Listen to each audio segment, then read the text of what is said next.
Sir जय Hind. Colonel जय सोडी sir, जय हिंद। बहुत बहुत शुक्रिया समय दिया सर आपने। थैंक यू इसके लिए। Thank you sir. जय हिंद राजेश जी, ये मेरा सौभाग्य कि मैं आपके चैनल पर हूं। शुक्रिया सर। बहुत कुछ इस वक्त हो रहा है मिडिल ईस्ट में। मुझे लगा सोडी सर से मैं बात करूं कि आगे क्या कुछ होने वाला है, क्योंकि ईरान ने तो इजराइल के ऊपर एयर स्ट्राइक कर दी। मिसाइलें भी दागी, ड्रोन भी दागे। हालांकि 90% रास्ते में खत्म हो गए, लेकिन एक मैसेज ईरान ने इजराइल को दे दिया है कि हम अब चुप नहीं बैठेंगे। लेकिन यहां पर अगर इजराइल चुप बैठता है सर, तो ईरान को यह लगेगा कि हम और अटैक कर सकते हैं। अमेरिका कह रहा है कि इजराइल को कि आप चुप रहिए, कोई कार्रवाई मत करिए। ईरान कह रहा है कि अगर आपने काउंटर अटैक किया तो हमारा अटैक और तेज होगा। क्या कुछ ऑप्शन अब इजराइल के पास है सर? क्या कुछ इजराइल कर सकता है? चुपचाप बैठ जाएगा या वाकई में तेहरान को जवाब देगा? राजेश जी, ईरान ने 13 अप्रैल रात के 9 बजे तुर्की को और अमेरिका को सूचित किया कि वो अगले दिन जल्दी सुबेरे यानी 14 अप्रैल तड़के सुबेरे वो इजराइल पे हमला करेगा। और ये एडवांस चेतावनी के बाद उसने टाइम भी बताया कि मैं 2 और 4 के बीच में हमला करूंगा, और उसने हमला किया। अब इसने ये सब बता के अमेरिका को ये हमला क्यों किया, इसके 4 मुख्य कारण हैं। पहला, इजराइल पे हमला करके ईरान ने दिखा दिया कि वो अपनी जमीन से अब लड़ने के लिए तैयार है। अब उसे इनडायरेक्ट प्रॉक्सीज की जरूरत नहीं है, चाहे हूती हो, चाहे हमस हो, चाहे हिजबुल्ला हो। दूसरा, ईरान ने यह हमला करके दिखाया है कि इस बार तो मैं तुम्हें सूचित करके हमला कर रहा हूं ताकि तुम अपनी तैयारी कर लो, तुम्हारी वहां पे ये जो तबाही ना हो, लेकिन अगली बार मैं बिना सूचित किए हमला करूंगा, मेरे में इतनी ताकत आ गई है। तीसरा, ये हमला करके ईरान ने सिर्फ 13 अरब देशों का सरगना नहीं बना, बल्कि सारे 49 मुस्लिम मेजॉरिटी देशों का ईरान नेता बन चुका है, क्योंकि और किसी मुस्लिम देश ने आज तक इजराइल पे ऐसा कड़ा हमला नहीं किया पिछले 20 सालों में। अब 20 साल का मैं तो बाद में बताऊंगा। और चौथा, जो ईरान ने ये इजराइल पे हमला करके ये चीज दिखाई कि उसे अब ना अमेरिका का डर है, ना उसे नाटो का डर है। वो अभी ताकतवर हो चुका है किसी भी देश से भिड़ने के लिए जो ईरान के खिलाफ कार्रवाई करेगा। अब मैंने थोड़े समय पहले 20 साल का बताया। 20 साल का मतलब इसलिए है, आज से 20 साल पहले इजराइल मिडिल ईस्ट में सबसे शक्तिशाली देश था, आर्थिक और सैनिक तरीके से, और उसने कई जंगें लड़ी जिसमें कई अरब देशों को उसने एक साथ हराया। लेकिन सब कुछ बदल गया 20 साल में, क्योंकि 20 साल में रूस और चीन ने इन अरब देशों को समर्थन देना शुरू किया, जिसकी बदौलत आज ये अरब देश आर्थिक रूप से भी और सैनिक रूप से भी शक्तिशाली हो चुके हैं। जहां तक इजराइल के रिटेलिएशन की बात है, हालांकि जैसे ये 14 अप्रैल तड़के सुबेरे हमला हुआ, उसके बाद बेंजामिन नेतन्याहू ने कहा कि मैं इसका जवाब दूंगा, लेकिन फौरन अमेरिका ने एक स्टेटमेंट इशू की जिसमें उन्होंने कहा कि हम इजराइल का कोई साथ नहीं देंगे अगर उसने ईरान पे वार किया। और थोड़ी देर बाद अमेरिकी राष्ट्रपति जो बाइडेन ने बेंजामिन नेतन्याहू से फोन करके कहा कि तुम हमला नहीं करोगे। अब कुछ समय के लिए तो इजराइल हमला नहीं करेगा, लेकिन जैसे अभी थोड़े समय पहले ही मीडिया रिपोर्ट्स आ रही हैं कि बेंजामिन नेतन्याहू ने फिर बोला कि हम ऐसा कुछ करेंगे जिससे कि ईरान को भुगतना पड़ेगा जो उसने हम पे किया। मेरी राय में इजराइल हमला नहीं करेगा। अगर उसने करना होता उसने कर दिया होता, क्योंकि इजराइल ऐसा देश है कि अगर उस पर हमला होता है वो दिनों में नहीं, चंद सेकंड्स में वापस रिटेलिएशन स्ट्राइक करता है। एक और चीज मैं बताना चाहूंगा राजेश जी, इस पूरे ईरान इजराइल के अटैक से एक चीज और बड़ी साफ हो गई कि ये 2 नेशन सॉल्यूशन अब ज्यादा देर तक टल नहीं सकता, क्योंकि इजराइल अब खुद आर्थिक हालत में नहीं है। जब से ये हमस की जंग शुरू हुई है 6 महीने पहले, उसका 7 बिलियन अमेरिकी डॉलर का खर्चा हो चुका है इस युद्ध पे, और 2 लाख इजरायली नागरिक देश छोड़ के जा चुके हैं। आज इजराइल की आर्थिक हालत ठीक नहीं है, क्योंकि जितने वहां वर्कर थे वो सारे निकल चुके हैं। थोड़े देश भारत आई भेज रहे हैं, लेकिन वहां उनकी वो आउटपुट नहीं हो रही जो कि लड़ाई से पहले थी। तो देश तब तक लड़ सकता है जब उसके पास पैसा हो, और पैसे से ही हर ताकत आती है, सैनिक शक्ति। तो मेरी राय में ये 2 नेशन सॉल्यूशन अब कुछ सालों की बात है, ज्यादा देर नहीं टलेगा ये। लेकिन एक पॉइंट ये भी है सर कि अगर यहाँ पे इजराइल काउंटर अटैक नहीं करता है तो ये ईरान के लिए मनोबल बढ़ाने वाला होगा कि आने वाले वक्त में वो इजराइल पे और अटैक करे। जॉर्डन, सीरिया जैसे तमाम देश जो अगल बगल में हैं, जो इजराइल को खत्म ही नष्ट कर देना चाहते हैं, उनको भी इससे हौसला मिलेगा। तो क्या ये वो वक्त नहीं है जब इजराइल के लिए जरूरी है कि अगर उसको अपना वजूद बचा के रखना है, बना के रखना है, तो उसे ईरान को जवाब देना होगा? राजेश जी, इजराइल तो अपना वजूद बचा सकता है, उसमें कोई बड़ी बात नहीं है, प्रोवाइडेड वो टेबल पे बैठे 2 नेशन सोल्यूशन की बात करने के लिए, जो कि इस हमस युद्ध के शुरू से ही अमेरिका राष्ट्रपति जो बाइडेन और उपराष्ट्रपति कमला हैरिस बोलते आए हैं कि 2 नेशन सोल्यूशन ही इस इलाके में शांति ला सकता है। देखिए, किसी भी जगह में शांति के लिए दोनों साइड्स को आगे बढ़ना होता है, कुछ कॉम्प्रोमाइजेस करने पड़ते हैं दोनों साइड्स को, तभी बातचीत सफल होती है और तभी उस इलाके में शांति आती है। अगर आपकी और मेरी फर्ज करो दुश्मनी है और हम एक दूसरे के कट्टर दुश्मन बनते रहते हैं, लेकिन अगर हमने दोबारा अपनी दोस्ती जारी करनी है तो हमें टेबल पे बैठना होगा, कुछ बातें मेरे को आपकी माननी पड़ेगी, कुछ आपको मेरी बातें माननी पड़ेंगी।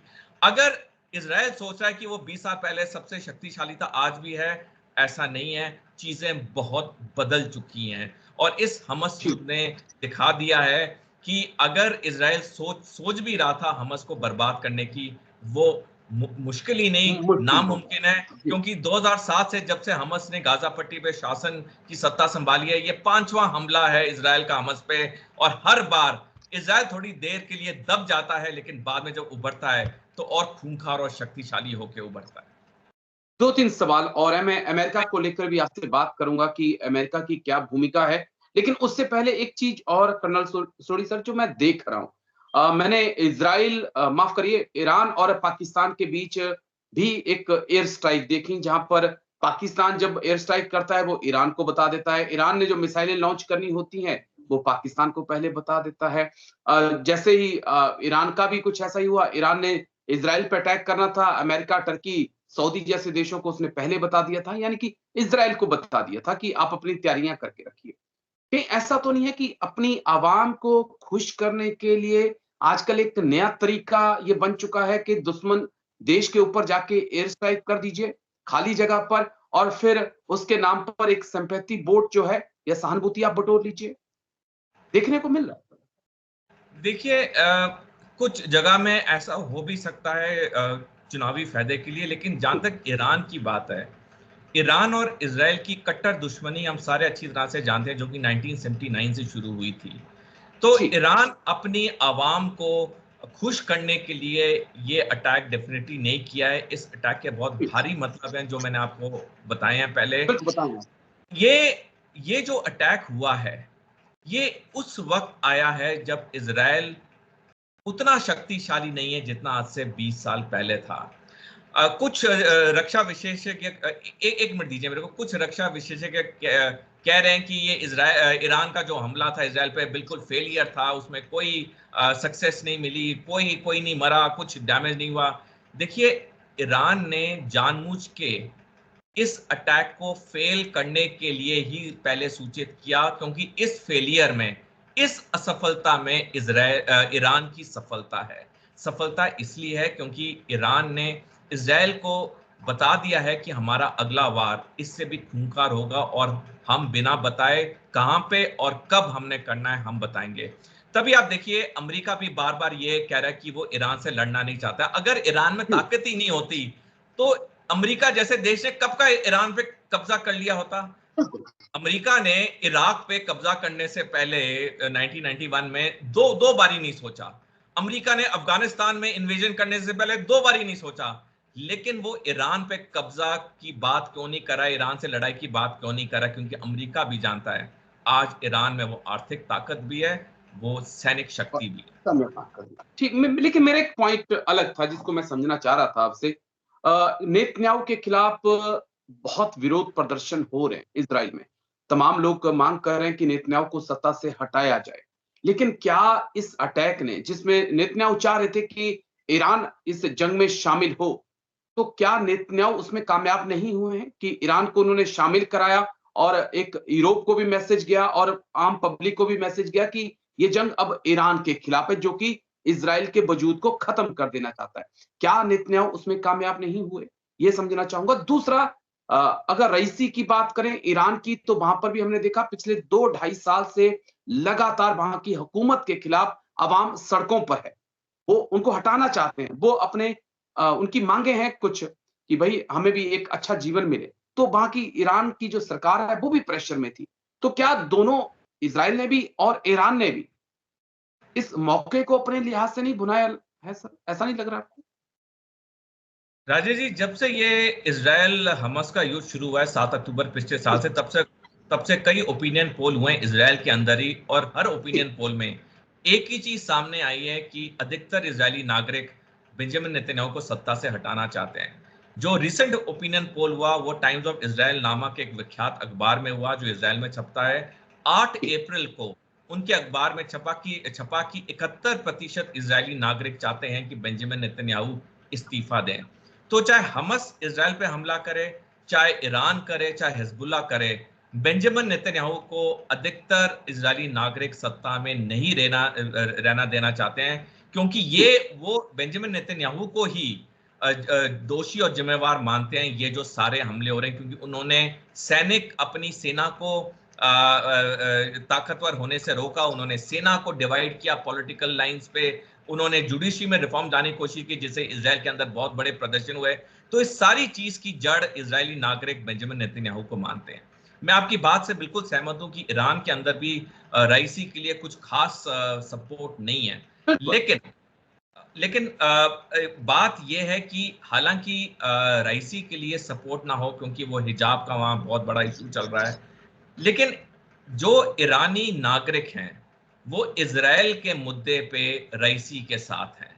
तो फर्क है कि इजराइल में चाहे कोई भी हमला करे, इजरायली नागरिक बेंजामिन नेतन्याहू के साथ नहीं है, लेकिन ईरान में अगर इजराइल मुद्दे पे सारे ईरानी नागरिक रईसी के साथ हैं। ठीक, बस एक आखिरी सवाल सर अमेरिका को लेकर, क्या मिडिल ईस्ट में अमेरिका की पकड़ अब कम हो चुकी है, कहें कि खत्म होने वाली है? क्योंकि जिस प्रकार से यूएई की बात करें, सऊदी की बात करें, कतर की बात करें, ओमान की बात करें, तमाम कंट्रीज की बात करें, उन्होंने साफ तौर पे कहा कि आप हमारी जमीन का इस्तेमाल नहीं करेंगे ईरान के खिलाफ। तो क्या अमेरिका को एक मैसेज है कि अब मिडिल ईस्ट से उसके निकलने का वक्त आ चुका है? राजेश जी, 21 दिसंबर 2011 को तब के अमेरिकी राष्ट्रपति बैरक ओबामा ने पिवट टू एशिया नामक पॉलिसी का ऐलान किया, जिसके तहत अधिकतम अमेरिकी सैनिक जो कि मिडिल ईस्ट में स्थित थे उन्हें वहां से मूव कर दिया गया इंडो पैसिफिक की तरफ। ये अमेरिका की सबसे बड़ी भूल थी, जिसकी वजह से आज मिडिल ईस्ट ये सारे लड़ाइयां झगड़े भुगत रहा है। मिडिल ईस्ट नहीं, पूरी दुनिया भुगत रही है। अमेरिका ने इसलिए किया क्योंकि अमेरिका 1776 से जब से वो आजाद हुआ तब से वो आज तक 201 जंगों में डायरेक्टली या इनडायरेक्टली हिस्सा ले चुका है। तो उसके हाथ इतने फैल चुके हैं कि उसके पास आज वो आर्थिक ताकत नहीं है जो कुछ दशक पहले थी। और उसे 2011 में एहसास हुआ कि चीन एक बहुत बड़ा खतरा बन सकता है, तो उसने चीन के विस्तारवाद को रोकने के लिए pivot to Asia policy announce की और अपने अधिकतर ट्रूप्स को मिडिल ईस्ट से इंडो पैसिफिक मूव किया। लेकिन ये अमेरिका की गलती थी, और इसकी गलती जो है वो आज एक और रूप में बदल चुकी है, क्योंकि एक वॉइड क्रिएट हुआ मिडिल ईस्ट में जिसकी भरपाई, जिसकी पूर्ति रूस और चीन ने की। तीसरी चीज राजेश जी, जैसे जैसे पिछले 15, 20, 25 साल में चीन की आर्थिक हालत अच्छी होती रही, वो उसके पैसे आते रहे, उसने मिडिल ईस्ट के देशों पे खर्च किए। और आपने सही कहा, आज अधिकतर मिडिल ईस्ट अमेरिका के साथ नहीं है, सीधे रूप से चीन और रूस के साथ है। जी, चलिए, बहुत बहुत शुक्रिया सर, कर्नल सोडी सर, बहुत बहुत शुक्रिया। आपने तमाम पहलुओं को इतनी बारीकी से समझाया सर, थैंक यू इसके लिए। जय हिंद सर, थैंक यू।